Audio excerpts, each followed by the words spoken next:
Hello, I'm Cait and I'm the course director at the London Contemporary School of Piano. You might be wondering why I'm holding a guitar. Well, the guitar is my first instrument. The piano is my second instrument, and an instrument that I've come to learn later on in life as a complete beginner as an adult. But truth be told, the piano has taught me more about music and understanding how music works than I was ever able to fully understand on the guitar. I used to think of these two instruments as completely separate entities, completely different beasts, but the same tuning system applies, the same 12 chromatic notes apply, the same 7 chords for each major key apply. And once I started thinking about how these two instruments can work together, the piano made me a better guitarist. I'm going to show you some key points, some fundamental interval shapes, some fundamental ways to recognize and name notes, and then we're going to look at how these can feed into building major and minor chords, as well as major and minor 7th chords, major 7th chords, dominant 7th chords, etc. Before I do that, I just want to say, I think it's important to share that music theory was something that I was severely allergic to as a young player. As enthused as I was, it was just something that I didn't want to know anything about. In hindsight, I know why now. It's because I didn't understand it. The guitar neck is just not as transparent as what the piano keyboard is. If this has sort of sparked some inspiration for you, if you want to talk about music, if you want to talk about your relationship with the instrument, the piano, the guitar, how to be a better musician, these two instruments are number 1 and number 2, by the way, in the popularity contest of the most popular instruments to learn. Get in touch with us, see how we can help.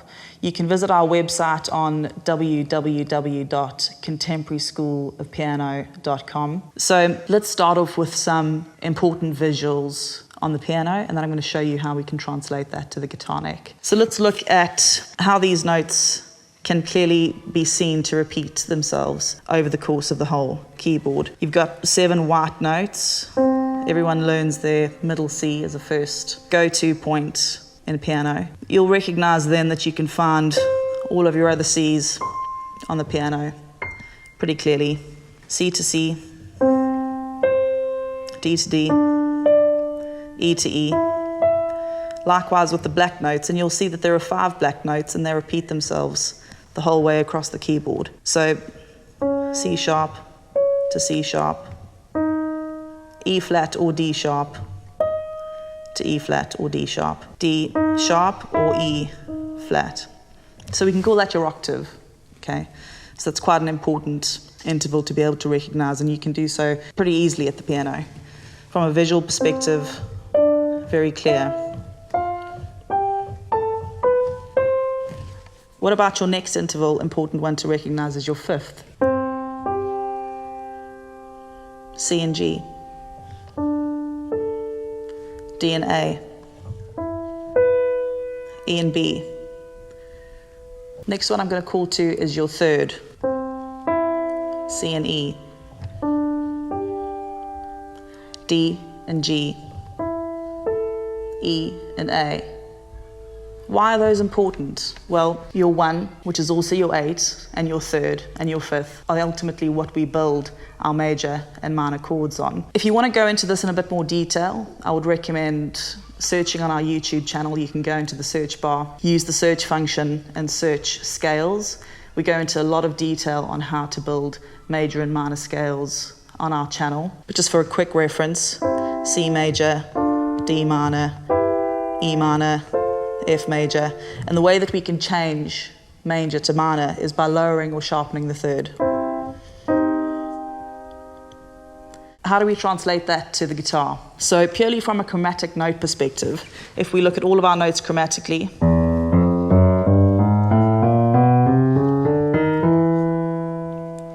the same applies to the guitar here. There's your open E, 12 notes up, fret 12, another E. Open A, D and D, G and G, so on and so forth. How do we find our octave? Here's a shape that we can plug in, our octave shape. And here I'm on the 6th string, I'm skipping the 5th, and I'm on the 4th. That shape can be transferred anywhere on the neck. So if that's an F there, that's also an F there. That same shape can be applied coming off your A string. There's your octave shape there. So now we know we've got an open E there, open E there, got an F there. That would make an F there as well. Notice how from E to F, there's no sharp or flat. Same with B and C. So those are key points to recognize. How do we build these into chords? So your 1st, your 5th, and your 3rd is what's going to make up a major or a minor chord. Coming off the E string, got your E shape. That's an open E. First finger down on the 1st fret, that's an F. F sharp, G, G sharp, A, etc. What about coming off the A string? A string, A shape. That's your major chord. Moving that all the way up the neck, it's going to give you any major chord coming off any fret off the A or the E string. So remember, E string, E shape, A string, A shape. What about if we want to make these minor by changing the 3rd? Changes the nature of the chord. So if that's your F major, lift the middle finger. Don't want to offend anyone there, by the way. That's a minor chord. You can move that shape the whole way up the neck. What about coming off the A string? Take your major shape. You can almost invert that now. So coming off the A string, the minor shape is an E shape. And you can play any minor shape coming off the A string. How do we plug that into a progression? So this is something that you would have seen hundreds of times before, thousands of times before. You can recognize this in hundreds and thousands of pop tunes. Your 1-5, 6-4.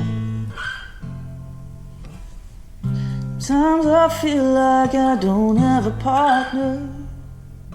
I find myself in times of trouble.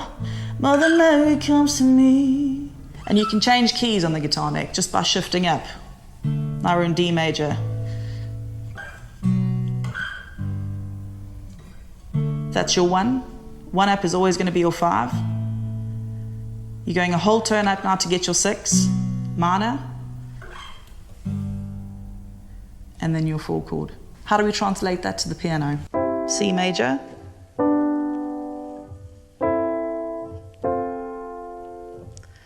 One, 5, 6, 4.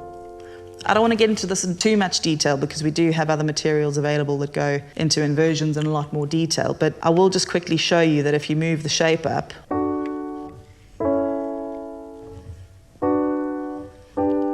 you can use that same inversion pattern that I've used coming off the root in C major, dropping those 2 notes, moving to your A minor, and then to your F. I'll do that again in D.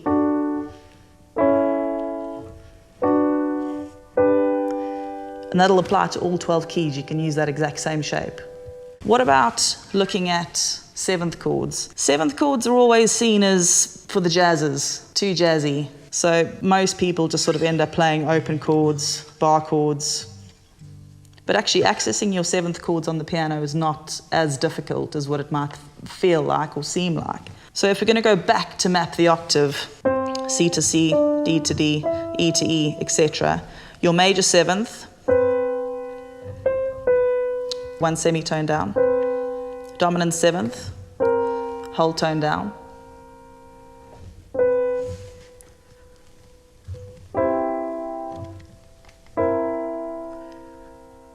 what about your 7th chords? If we look at again, finding the octave, finding your major 7th, a full tone down, octave, major 7th, dominant 7th.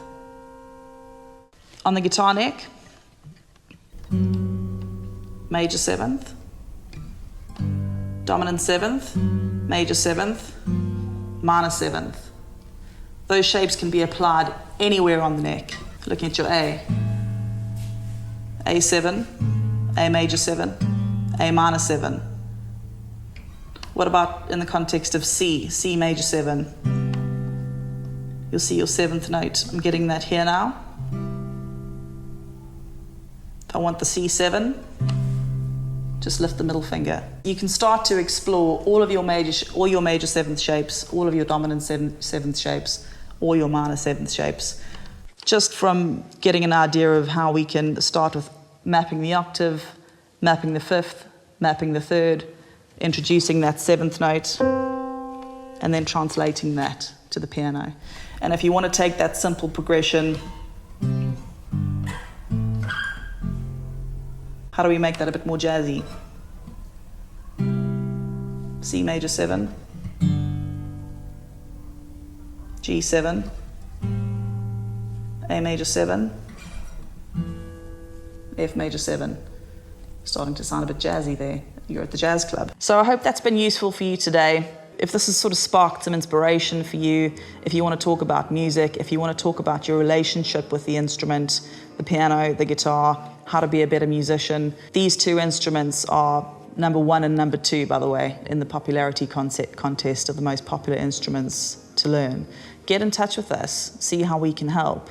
You can visit our website on www.contemporaryschoolofpiano.com. I'm probably going to be the person that you chat to. I'm the course director at the school. And until then, we'll see you on the next video.